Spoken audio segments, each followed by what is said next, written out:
Сәлем достар, менің каналыма қош келдіңіздер. Бүгінгі тақырып бізде медициналық тақырып емес, бүгінгі тақырып көбінесе қыздарға ұнайтын тақырып. Жалпы балалар көретін болсаңыздар, мені өшіріп тастауға болады сіздерге бұл видеоны, өйткені бұл видео сіздерге арналған емес, бұл жалпы тақырып емес, тек бұл қыздарға ғана ұнайтын тақырып, ол киім туралы. Жалпы бұл видеоны мен көрсетіп жатқан себебім, мен көбінесе қыздардан сұраныс болды менде, өзіңіздің гардеробы қалай киінесіз, соны көрсетесіз ба деген сияқты. Екінші жағынан өзімде көрсеткім келді, қалай жалпы мен киінемін, жалпы күнделікті образында. Екіншісі, ол үшінші себеп, ол мен көбінесе алдында декретте отырдым, жалпы ол киім ондай қызық болған жоқ. Жүкті болған кезде көбінесе 2-3 киім аламыз, сонымен жалпы жүктілігімізді аяқтаймыз.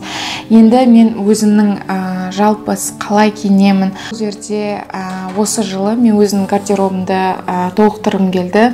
Жалпы бұл жерде мен көбінесе бір-біріне сәйкес келетін киімдер, жалпы былай айтқанда базовый киімдер дейді ғой, базовый. Мысалы сіздер 20 шақты киім болса, шалбарларыңызды, кофталарыңызды барын қосқанда 20 киім болса, 20 киімнің бәрі бір-бірімен сәйкестенетін киімдер, базовый киімдерді мен өзіме сатып алып жатырмын. Қазір менің бірінші алған кофтамның бірі футболка.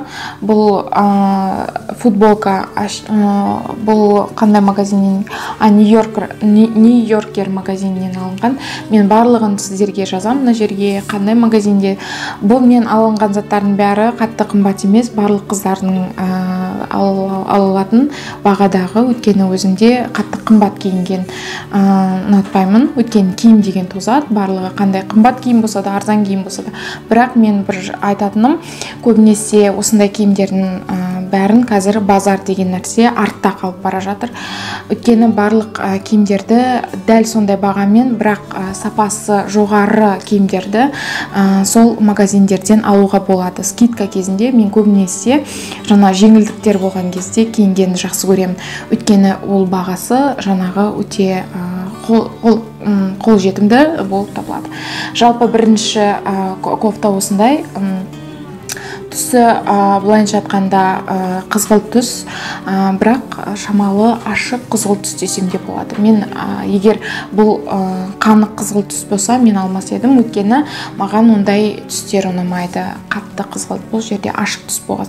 Және де қолында мынандай оранғаны бар. Оралған, бұл өте өзіне casual, мен негізі стилім casual стиль, сондықтан сол стильге сәйкес келеді. Бұл размері қазір айтамын сіздерге, мен XS кем, негізі XS, бірақ S-када келе береді. Жалпы бұның құны 990 теңге тұрды. Мен көбінесе осындай футболкаларды, жазға арналған футболкаларды қыста алуға асығамын. Қыста алған кезде бұл футболкалар сіздерге 2-3 есе арзан түседі, жазға алғаннан қарағанда, бірақ бұл качествосы жақсы болады. Келесі біздің киіміміз, менде мындай блузка, ақ блузка, мектеп оқушысының блузкасы десек те болады, бірақ бұл блузканың маған ұнаған жері, бұл хлопоктан жасалған, бұл де факто магазинінен алынған хлопок, жалпы бағасы 3000 теңге тұрады. Бұл неге мысалы үлкен қыз әйелмін, бұндай ақ жиден алдым. Өйткені көбінесе ақ жиде, ол мен алдында айтып кеткен, мен өзіме базалық киімдерді іздеп жатырмын, өзіме базалық киімдерді алғым келіп жатыр көбінесе. Өйткені бір-бірімен қатыстырып кие беру үшін. Өйткені көбінесе сізде киім бар, қыздардың проблемасы не? Сізде бәрі киім бар, бірақ бір-бірімен сәйкес келмейді. Менде киетін ештеңе жоқ деп отырамын, сондықтан бір-бірімен сәйкестендіріп алдым. Жалпы бұл жиденің жақсы жері, бұл қыста да, жазда да киюге беруге болады. Жазда бұл жұқа, қысқа үстіне джемпер немесе тағы да басқа костюмдар киюге болады. Маған бұл жұмысқа керек, көбінесе презентациялар болған кезде немесе әр қызда осындай ақ немесе қара түсі болса, көгі түсі болса да осындай рубашка керек деп ойлаймын. Өйткені бұл рубашкалар ол базалық киімдер, ол әр кезде сізге керек болып қалуы мүмкін. Соны айтқым келді. Келесі киім менде көбінесе бұл киімді мен жақында алған жоқпын. Бұл жаңа жылдан кейін ғана алынған киім. Оған бір айдан өтіп кетті. Бұл магазинде бар ма немесе жоқ па, бұл юбканы білмеймін. Бұл юбка көбінесе бір жерге барған кезде киіп баратын, жаңағы тойлар емес, немесе жұмыс емес, орташа кездер болады. Ол сізді үйге шақырып қалады, достарыңыз үйіне келуге, немесе күйеуіңізбен, жігітіңізбен бір жерге қыдыруға барған кезде сіз қалай айтсам болады, жұмысқа киетін киіміңіз өте жай болып қалады, былайынша тойға киетін көйлектеріңіз өте күшті болып кетеді. Орташа бір киім керек болды маған. Сондай кездерге соған Вайкики магазинінен мынандай юбка алдым. Юбка бұл тізеден шамалы ұзындығы түседі. Бұның бағасы өте арзан болды. Жаңа айтып кеткен De Facto магазинінен көйлек. Бұл көйлек көбінесе жаңағы қалай айтсам болады, екі қабат жүктілердің киіміне ұқсайды. Өйткені бұның былайынша айтқанда посадкасы жоғары. Мына жерде үш тұратын сияқты. Мен негізі бұл алып жүрген кезде, өзін мамаммен жүрген кезде бұл екі қабаттардың киетін киімі деп айтқан маған. Негізі ол кісілер онша моданы қалай айтсам болады түсіне көрмейді.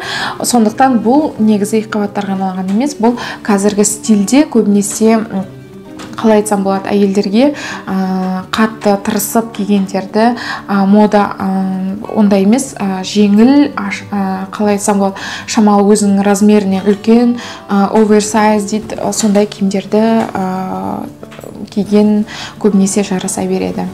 Және де бұның бағасы да қатты арзан болды деп айта алмаймын. Өйткені бұны дәл сондай сіздерге айттым ғой, жаңағы орташа кездер болады ғой, сол той емес, бір жағынан жұмысқа киетін киіміз орташа, бір жерге кешке серуендеп, бір жерге барған кезде, кафеге барған кезде, немесе серуендеп шыққан кезде киетін киімдерім болу үшін алдым.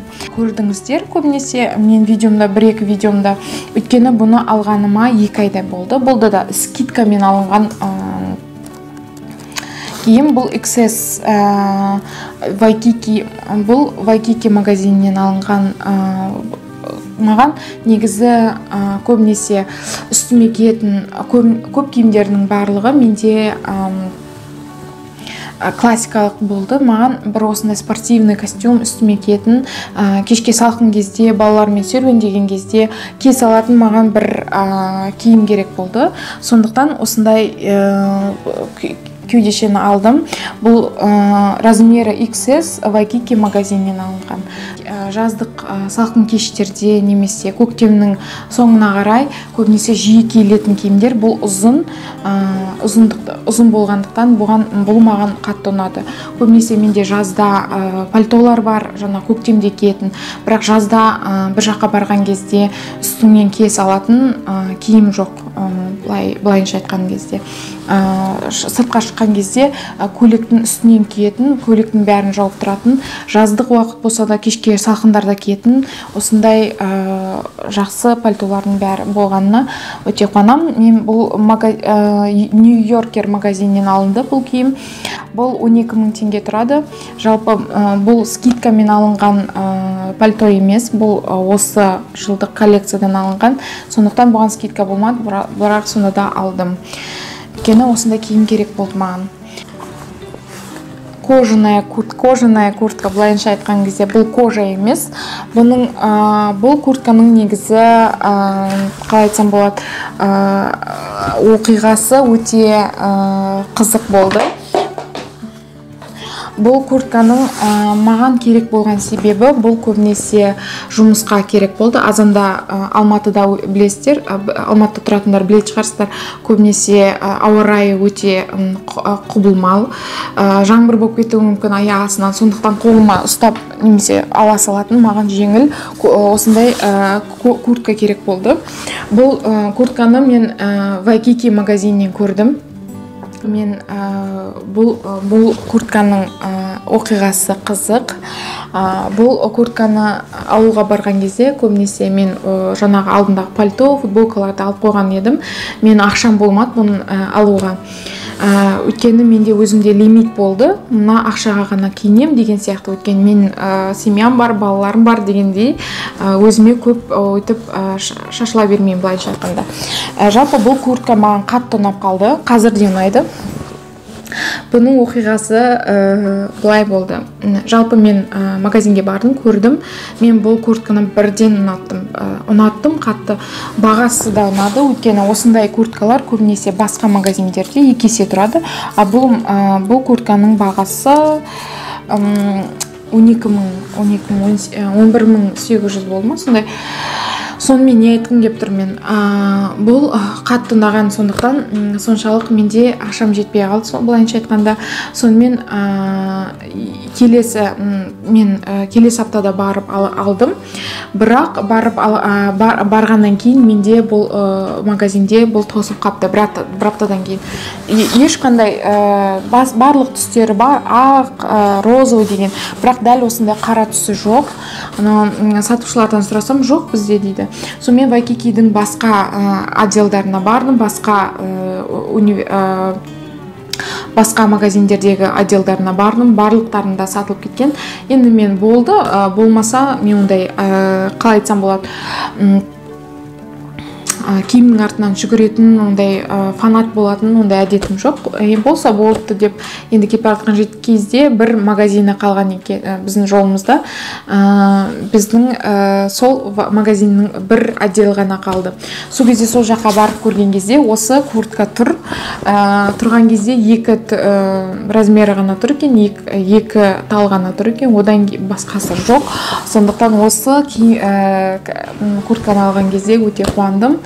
Өйткені бұл куртка өте өзінің бағасына сай, былайынша қарағанда қатты таза былғарыдан жасалған сияқты көрінеді, бірақ ол олай емес. Бұл кожа емес, әрине 12.000-ға ешкім сізге кожа бермейді, бірақ маған кожа емес, сондай былайынша айтқанда қатты керек емес. Өйткені мен былайынша да киіп жүре беремін, ондай менде тек қана кожа кием деген әдетім жоқ. Сондай сіздерге мен бүгінгі сатып алған киімдерім ұнаса, маған лайк қойыңыздар. Айтатыным, келесі видеомыз біздің макияж туралы болады. 8 наурызға арналған макияж жасаймын. Жалпы менімен бірге жинал деген рубрикамды қайта жаңартамын. Жалпы соған видео қосамын. Ол менімен бірге жиналда біз менімен бірге 8 наурызға бірге жиналамыз. Жалпы сол айтатыным сіздерге үлкен рахмет. Менімен бірге болғандарыңызға үлкен рахмет. Сау болыңыздар.